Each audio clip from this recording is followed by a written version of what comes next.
Welcome to Diacardia, the podcast for pairs to deepen their relationship and to strengthen each other. So like if I'm, dealing with something or, stressing over something, I would just share it with him, and he, mind you, we're in our early 20s, 20, Right, 20 right, years, right? So, right.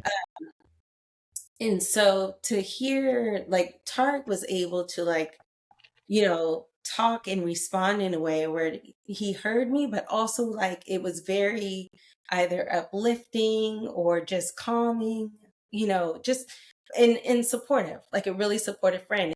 On prior episodes of Diacardia, I've brought you the foundations of great partnerships based on a lot of research I've done and tons of research I've read. And I've also brought you some experts. Today, a whole new departure, a real couple, and in some ways, an ideal couple. And if you know and look at great wisdom, you'll always find paradox, opposites in the same place. In this case, an ideal couple, Tarik Glenn and his wife, Maya Glenn, but they are ideal in large part because they are real. They met in college. We're going to hear about how their relationship unfolded and how it unfolded when Tarik was drafted at the top of the NFL draft, became a 10-time Pro Bowl award winner, an all-star in football, and how, in spite of that, through that, with that, they raised 4 children up and on through college. They worked in their churches.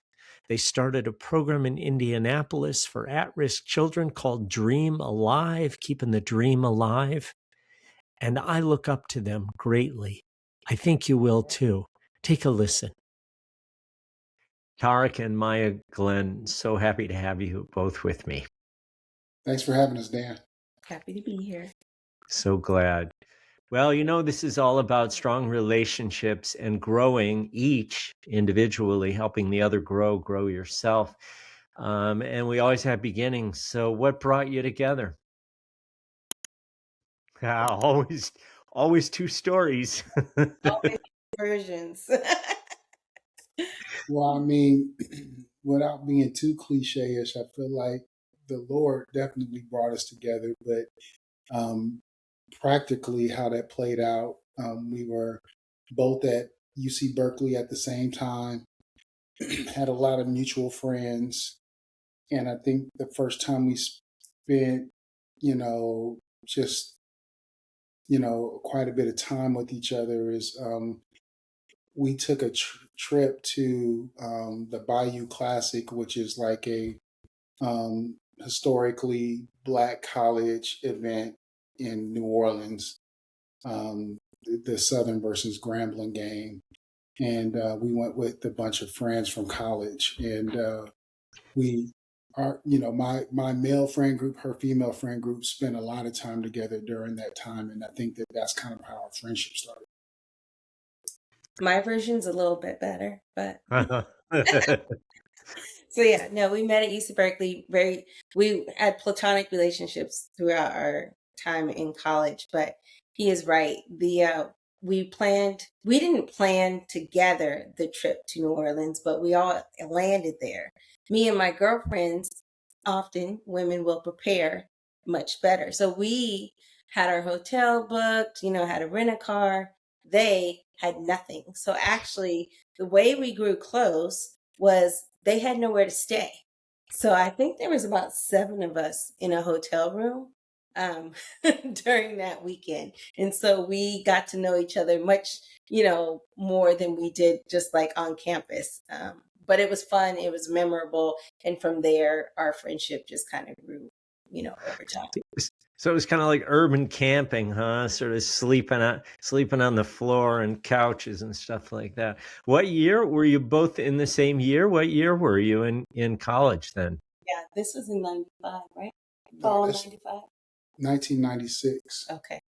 1996, fall of like November of 1996. But actually, we also both have a mentor, Las Guerrero, who was doing his PhD at Cal while we were in college, and then also ran a nonprofit organization called Mesa, which is just an inner city outreach for inner city youth, just exposing them to STEM programs.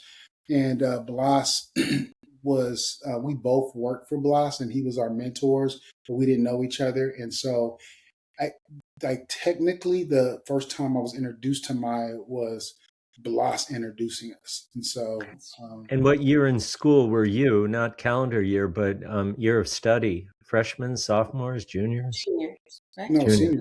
Seniors? Senior. senior. It was I a always senior thought year. this was junior. No, senior year last year. Yeah, Uh, 96.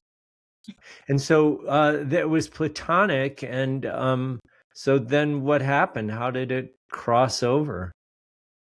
So Maya's brother passed away. Oh. Unfortunately, This is about a year. this a couple years after we met, but we had maintained a friendship throughout that time.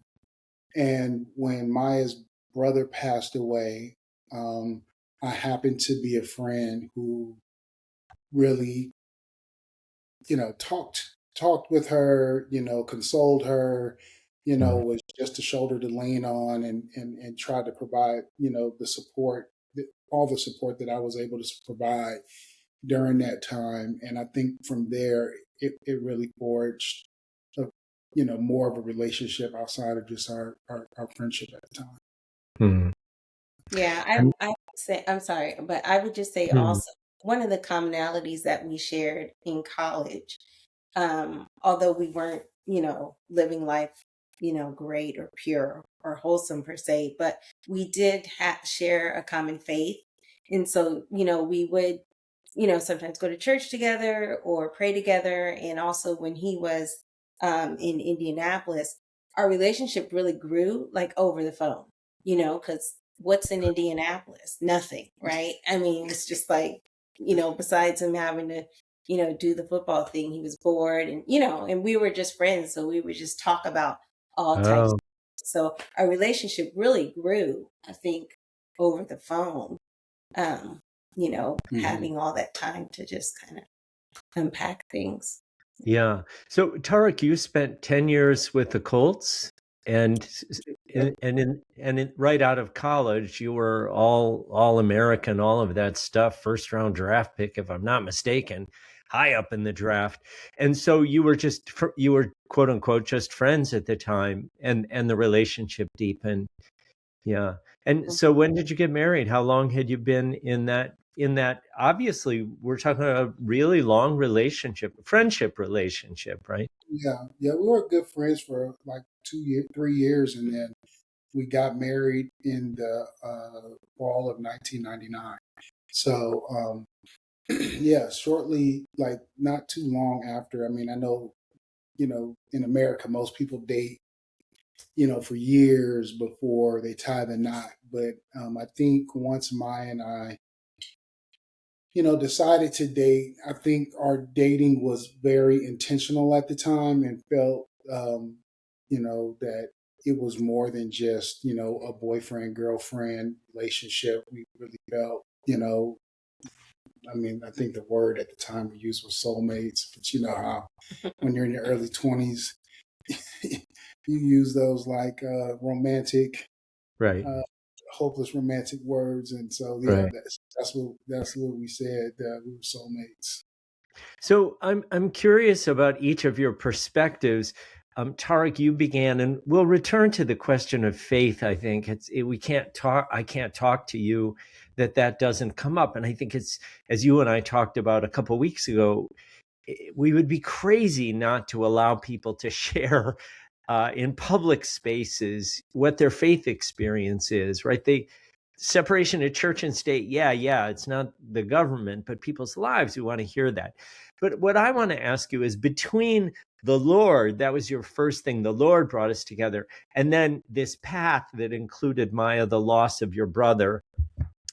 And I can only imagine anybody who's watching this video and sees you, Tarik, must imagine how consoling a big barrel like Tarik Glenn could be in a truly physical sense, right? That's really important. But what was it that brought you together as human beings? What was it that made you say, I think I could live my life with this person? And I know a vow in your faith tradition is a serious, serious vow. What was it that said the two of you were drawn to each other? I'm not Yeah, saying to exclude faith, but yeah, what, tell our listeners what it was like for you. yeah. I mean, I think obviously outside of the common values of faith, I think both Maya and I, you think about why people come together. Is I think you start to identify, like, yeah, man, we want to build our life, and I envision having a family. I envision starting a nonprofit. Um, there were just certain, traits that Maya possessed in terms of just being strong, independent, very assertive. Um, she was very confident and really carried herself very well. The whole time that I've known her, and so I thought that not only was she physically attractive, but just the way that she carried herself was very attractive to me. And then once I got to know who she was on the inside, it was definitely even more attractive to know that she was just as beautiful on the inside than she was with her outward appearance. Okay, I have a diacardia question for you, Tarik, and then Maya, your turn. When you say beautiful on the inside, can you share like what touched you, a moment or a characteristic that really moved your heart? Yeah, I mean, I think Maya, when she befriends friends, her natural tendencies was to invite people over to the house and just kind of like share her life with you. And I just think that um, one of the things that stood out more than anything is that whether it was her parents, her brother, her sister, cousins, friends, everybody kind of looked to her for advice, for guidance, for support. I mean, she carried leadership very well, and I thought that that was just so attractive. Just to see just her confidence and her ability to just be just radiant in life. And yeah, so I would say that the time that I saw that, just really, when it shined, for me was, we were on the phone, so I didn't see her in person, but she was in the midst of just processing all of what was going on at home, trying to organize, the affairs for her brother and her dad's family, and just kind of hearing her process everything, all the logistics, all the relationships, really, you know, taking on the weight, it was just so impressive. And I think, yeah, I just thought that that was just so beautiful to see, just her ability to, bear that type of responsibility and to, show her love to her family by her actions, not just her words. Mm, yeah, boy, that comes through. Generosity and leadership, confidence in caring for others. That's beautiful. Maya, what about for you? What was it about the big fella that drew you in? So, I would say, because we were friends, nothing like now I look at it and I was like, I was able to be vulnerable with someone, but at the time it was like I was able to share things without like fear of judgment, without trying to impress or feeling insecure. And so I think, being able to have a friend like that, because we were really good friends, just really, there was nothing like I felt like I needed to hide. So like if Mm, I'm, dealing with something or, stressing over something, I would just share it with him, and he, mind you, we're in our early 20s, right, 20 right, years, right? So, right. and so to hear like Tark was able to like, talk and respond in a way where he heard me, but also like it was very either uplifting or just calming, just and supportive, like a really supportive friend. And there was no one else in my life where, and maybe it's because as he described, I was always kind of needed, in a sense. So there was no one really to give or to Mm, pour in. And I was able to get that from him. And so, and I guess I'm getting a little emotional because I'm like, oh, but, and we still have that, which is good. But I think that like seeing that and being at such a young age and kind of feeling like, you know, how am I going to get through this? Or because it was the same moments that, like, that passing my brother was a really big moment because it was unexpected. And there was just a lot of responsibility that I felt and things that I took on. And he was someone who I can kind of share it with.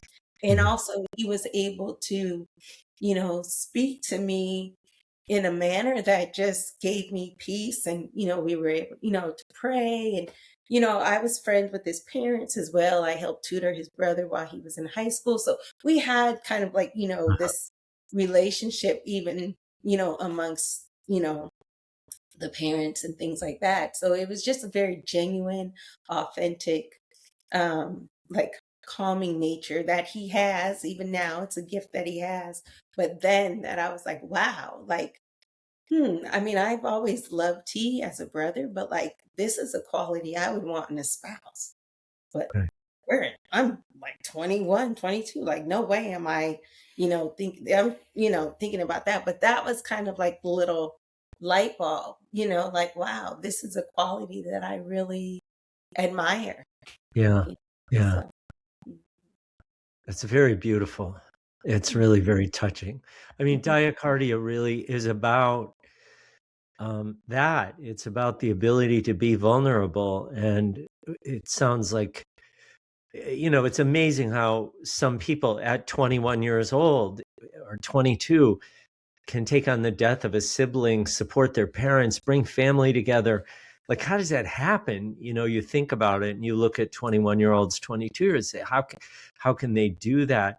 But what a beautiful tale that there was somebody there to care for you and you could, refuel your own tank, so to speak. So that's the Tarik that I've seen running the Athletic Studies Center at the University of California, Berkeley, with 1,000 students, 1,000 student athletes, and 20 staff, and lots of other volunteers to see those athletes as human beings and as scholars, not just as athletes.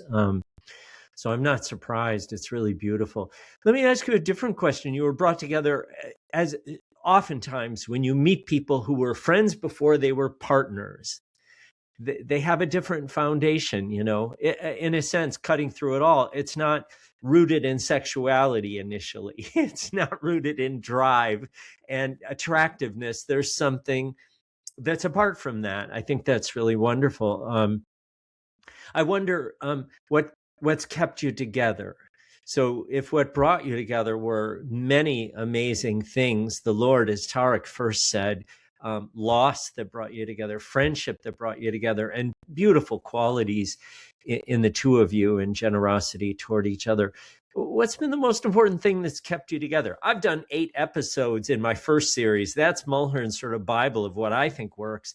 But I'm super curious, and we'll get to the fact that you're teachers to other people in marriage and in partnership. We'll get to that. But for yours, what's been the core and the key for the two of you? Maya, you go first this time.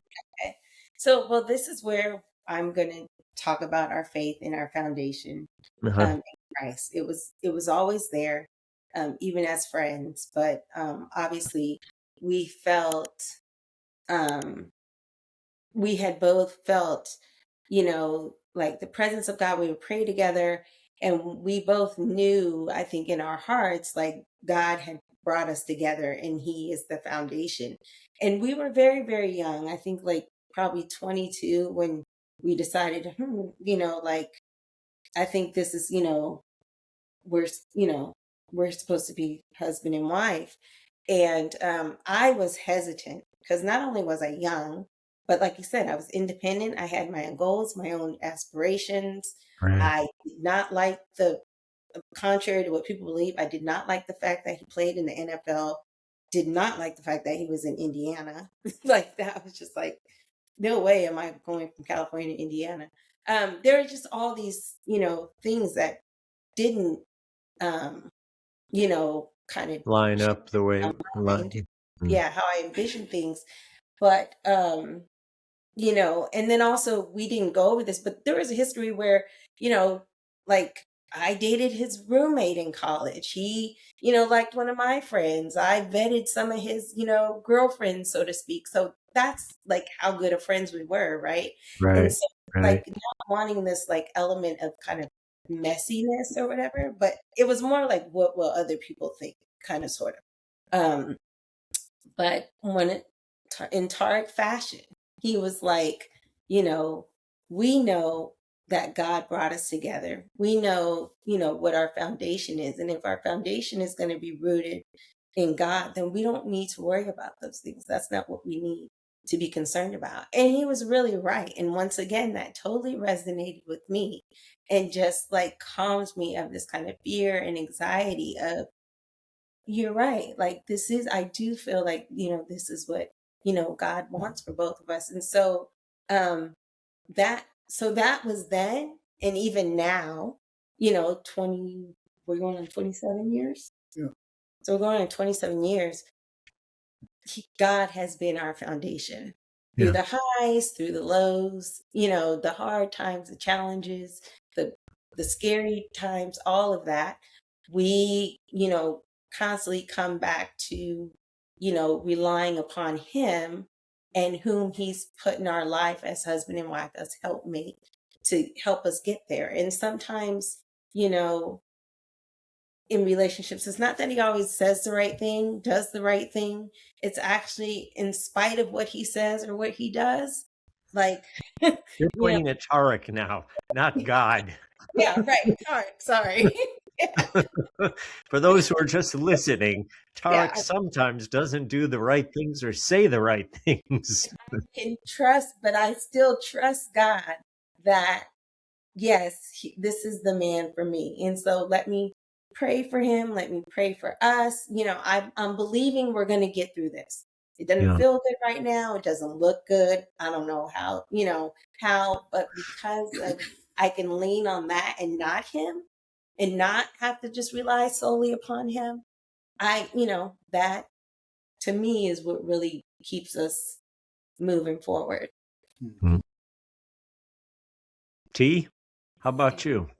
Yeah. I mean, outside of what Maya said, because I would agree with everything that she said, I think, another element which I feel like is just as important, is our community.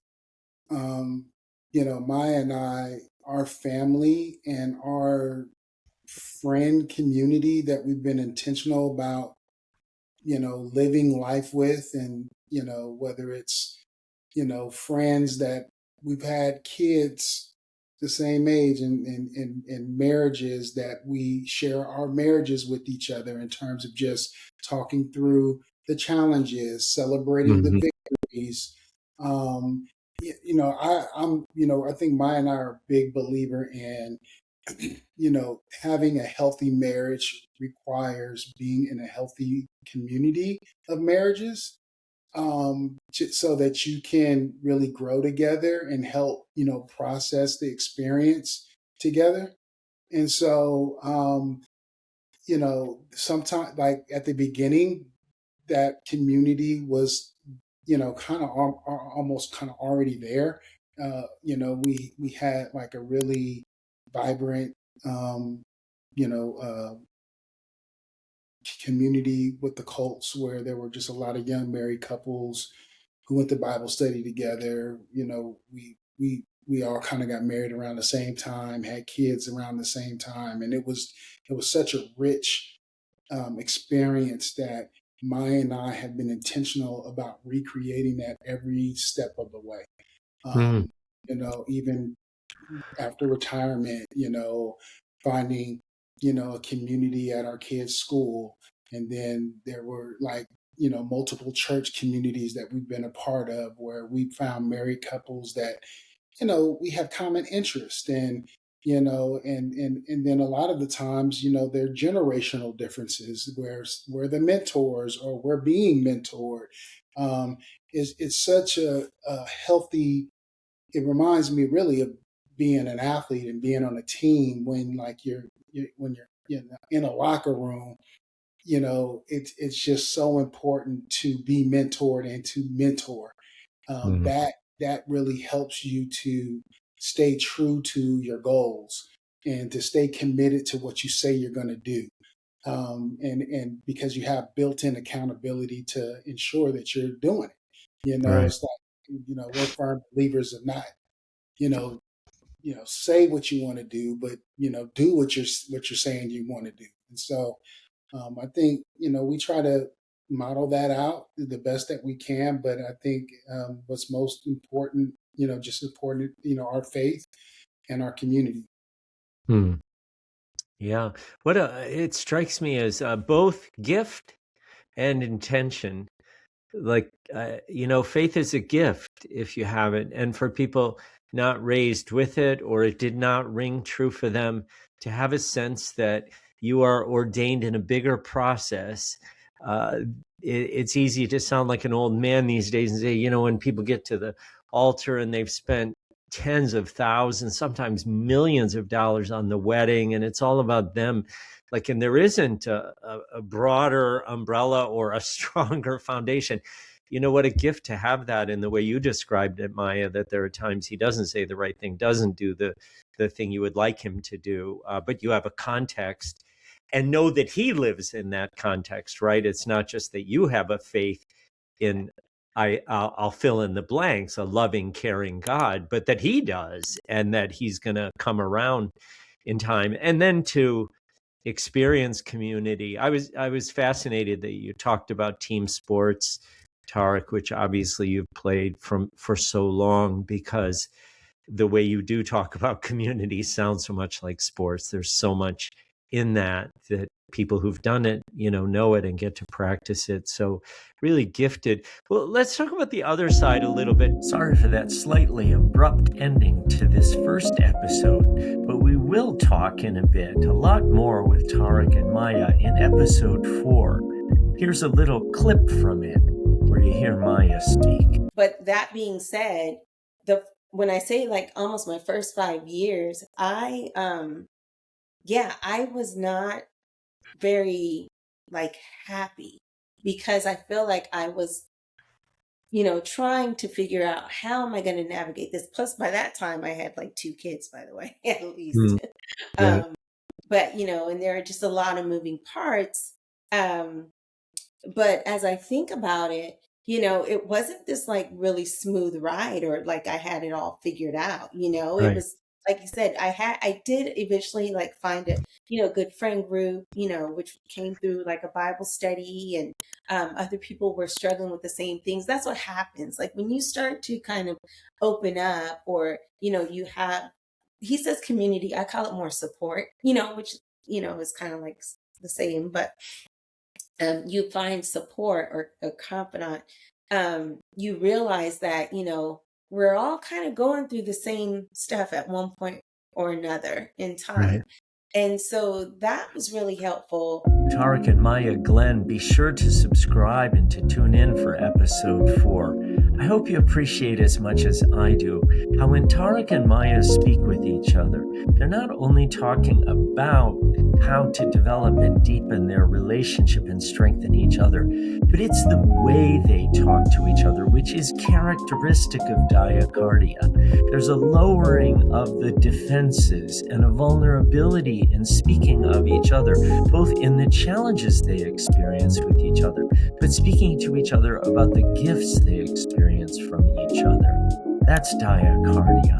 I'm Dan Mulhern and hope to see you on a future episode.